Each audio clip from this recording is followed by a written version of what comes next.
Hello my lovely viewers, নিশ্চয়ই তোমরা অনেক ভালো আছো। বলো তো, শুটকি লাভার কে কে আছো?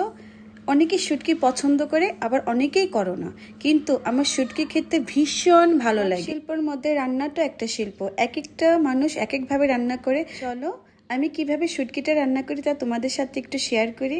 তো বন্ধুরা, প্রথমে শুটকিটাকে ভালো করে কেটে গরম জল দিয়ে অনেকবার ধুয়ে নিয়েছি। এবার শুটকিটার ভিতর লবণ মাখিয়ে দেখো গরম ডুবা তেলে ভেজে নিলাম, একদম লাল লাল করে ভেজে নিলাম, জানি শুটকির মধ্যে একটা আষ্টে গন্ধ থাকে, সেটার গন্ধটা না বের হয়। তো বন্ধুরা, এখন কড়াইয়ের মধ্যে দেখো পেঁয়াজগুলো ঢেলে দিলাম। একদম আলতোভাবে একদম নাড়াচাড়া করতে হবে, জানি পেঁয়াজটা না পুড়ে যায়। পুড়ে গেলে অবশ্যই তিতা লাগবে খেতে, এটা অবশ্যই মনে রাখতে হবে তোমাদের।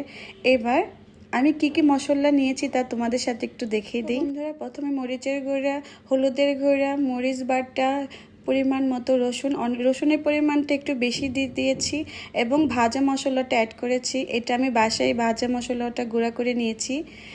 তারপরে দেখো মশলাটা ঢেলে দিয়েছি, এবং মশলাটা জানি না পুড়ে যায় এজন্য হালকা জল দিয়েছি। গ্যাসের পরিমাণটা একটু লো করে অনেকক্ষণভাবে মশলাটা কষে নিতে হবে। যত মশলা কষানো হবে ততই খেতে টেস্ট হবে। কিন্তু বন্ধুরা, কড়াইতে শুটকি ঢেলে দেয়নি, কিন্তু মশলার থেকে এত সুন্দর স্মেল বের হচ্ছে। দেখো বন্ধুরা, এদিকে আমার মশলাটা কষানো হয়ে গেছে, মশলার উপর তেল ছেড়ে দিয়েছে।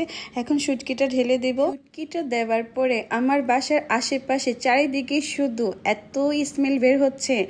তো বন্ধুরা, কি বলবো, এখন আমার পেটটা চোচো করছে, কখন শুটকি হবে, কখন আমি এক থাল না বন্ধুরা আজকে 2 প্লেট ভাত খেয়ে ফেলবো। শুটকি হলে আমি ভাতটা একটু বেশিই খাই। এই তো বন্ধুরা, কয়েকটা রসুনের কোয়া দিয়েছি, এইটা আমি খাবো বলে। তো এই দেখো বন্ধুরা, কি লোভনীয় হয়েছে। তোমরা যারা শুটকি লাভার, আমার এই ভিডিওটা দেখে অবশ্যই তোমাদের খেতে ইচ্ছে করবে। তো বন্ধুরা, তোমরাও বানিয়ে ফেলে এরকম ঝাল ঝাল লাল লাল শুটকির ভুনা। বন্ধুরা, আমার শুটকি বোনা হয়ে গেল। এখন স্নান ধান শেষ করে গরম গরম ভাত দিয়ে খেয়ে ফেলবো শুটকি ভাত।